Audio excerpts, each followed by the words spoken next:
Hello guys, आज हम देखेंगे कि भारत में विकास का अनुभव मीन्स भारत में विकास के क्या प्रतिमान है। तो सबसे पहले हम देखेंगे कि विकास को, जब विकास की बात चलती है तो हम सबसे पहले आर्थिक फैक्टर को लेते हैं।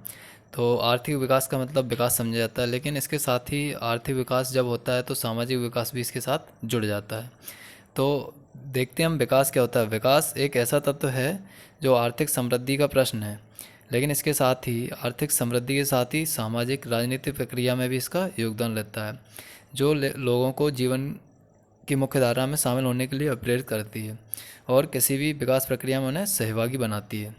विकास अंततः है व्यक्ति को, समाज को आत्मनिर्भर, समानता, न्याय एवं संसाधनों का एक समान वितरण है तथा लोकतंत्र के बारे में बताता है। मीन्स अभी जो मैंने बताया था कि आर्थिक विकास के साथ साथ अन्य विकास भी, व्यक्ति का आत्मनिर्भर होना, समानता उससे मिलना, न्याय मिलना और संसाधनों का जो है वितरण वो समान मिल सके, ये विकास की अवधारणा होती है।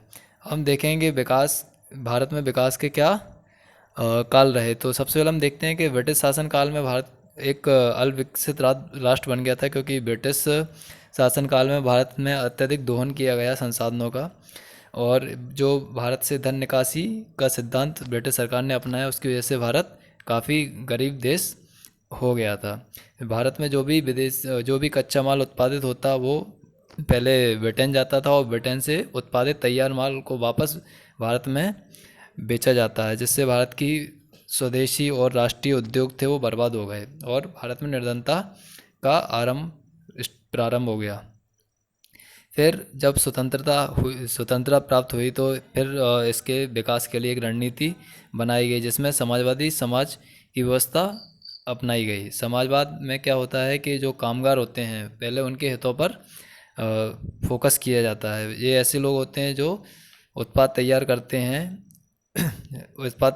हैं इसलिए उनके श्रम को जो है ना, उन्हें उनके श्रम का लाभ मिलना चाहिए। अब देखेंगे हम भारत में नियोजन की अवधारणा। नियोजन क्या होता है कि राज्य के अभिकरणों द्वारा देश की आर्थिक संपदा एवं सेवाओं की एक निश्चित अवधि हेतु आवश्यकताओं का पूर्वानुमान लगाना। यह स्पष्ट है कि आर्थिक नियोजन अपने आप में सामाजिक नियोजन की अवधारणा को भी सन्निहित करता है। मीन्स आर्थिक नियोजन क्या होता है कि देश में जो भी भविष्य को लेकर आर्थिक रूप से आवश्यकताओं का पूर्वानुमान लगाना। और जब हम आर्थिक रूप से देखते हैं तो उसमें कहीं ना कहीं सामाजिक उत्थान का भी एक प्रश्न होता है, सम्मिलित होता है। वर्तमान में राज्य में देखेंगे कि आर्थिक नियोजन के पीछे समाज को विकसित करने का लक्ष्य रखा जाता है। इस प्रकार कहा जाता है कि आर्थिक और सामाजिक विकास एक साथ चलते हैं। मीन्स अगर आर्थिक विकास होगा समाज का तो सामाजिक विकास तो ऑटोमेटिक हो ही जाएगा। देखते हैं हम भारत ने अपने उद्देश्यों, सामाजिक नेतार्थ को संविधान में प्रस्तुत प्रस्तावना एवं राज्य नीति निर्देशक तत्व सिद्धांतों से लिया है। इस पर आधारित 4 उद्देश्य निर्धारित किए गए हैं। सबसे पहला उद्देश्य क्या रखा, उत्पादन में जो वृद्धि, जो उत्पादन में जो भी उत्पादन है उसमें अधिकतम वृद्धि करना, जिससे कि राष्ट्रीय आय और प्रति व्यक्ति आय उच्च स्तरीय प्राप्त की जा सके। दूसरा है कि जो भी रोजगार बेरोजगार हैं उनको रोजगार प्रदान किया जाए, मतलब दूसरा यह है कि पूर्ण रोजगार की स्थिति प्राप्त की जाए। तीसरा है कि आय और संपत्ति जो है ना वो उसकी असमानताओं को कम किया जाए। और चौथा रखा गया कि समानता एवं न्याय पर आधारित समाज स्थापित करना और शोषण को शून्य करना। ये 4 जो है ना इसके उद्देश्य रखे गए थे। फिर हम देखते हैं कि स्वतंत्रता के बाद किस प्रकार से आर्थिक विकास को प्रोत्साहन दिया गया। सबसे पहले 1964 से 66 में कृषि को प्रमुखता दी गई थी। भारत एवं अमेरिका ने मिलकर बीज प्रौद्योगिकी पर काम किया। भारत की आर्थिक नीति को 1965 में विश्व बैंक के साथ श्रेणीबद्ध किया गया।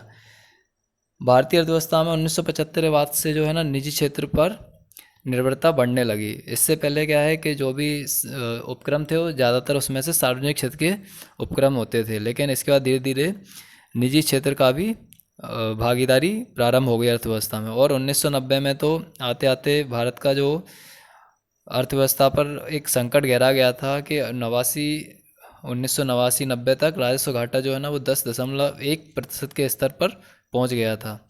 इसके अतिरिक्त मंडल आयोग की रिपोर्ट के लागू होने का मतलब था कि सरकार को पूर्व की अपेक्षा पिछड़े वर्गों को सामाजिक गतिशीलता पर अधिक खर्च करना था। मीन्स मंडल आयोग ने जो रिपोर्ट दी थी उसके अनुसार जो पिछड़े लोगों को सूचीबद्ध किया गया था, उन लोगों के विकास पर ज़्यादा ध्यान दिया जाना सरकार की प्रमुखता हो गई थी। और फिर हम देखते हैं कि इसके बाद जो 24 जुलाई 1991 को एक नई औद्योगिक नीति की घोषणा हुई। इस औद्योगिक नीति में मुख्यतः आप लोगों को भी पता होगा कि एलपीजी पर वर्क किया गया, मतलब निजीकरण, उदारीकरण और वैश्वीकरण। तो इसके तहत अर्थव्यवस्था में एक बहुत बड़ा परिवर्तन आया। 1956 में सार्वजनिक क्षेत्र के आरक्षित उद्योग जो थे, पहले 17 थे, वो 1991 में घटकर 8 रह गए। फिर 1998 में इसकी संख्या 6 कर दी गई, और 1999 से 2000 में ये घटकर 4 रह गए। विदेशी प्रत्यक्ष निवेश को, एफडीआई को प्रोत्साहित किया गया, जिससे कि विदेशों से जो भी निवेश आएगा भारत में, उससे जो भी लाभ होगा उससे भारत की विकास दर में वृद्धि की जा सके। और इसके लिए एक मतलब एक पहले सबसे पहले 50% दी गई, फिर उसके बाद 51% दी गई, फिर 74% दी गई, और कुछ उद्योगों में तो 100% तक प्रत्यक्ष विदेशी निवेश की अनुमति दी गई है। Thank you guys. अगर आपको ये टॉपिक अच्छा लगा हो तो प्लीज़ इस वीडियो को लाइक करें, शेयर करें और मेरे चैनल को सब्सक्राइब करें। Thank you.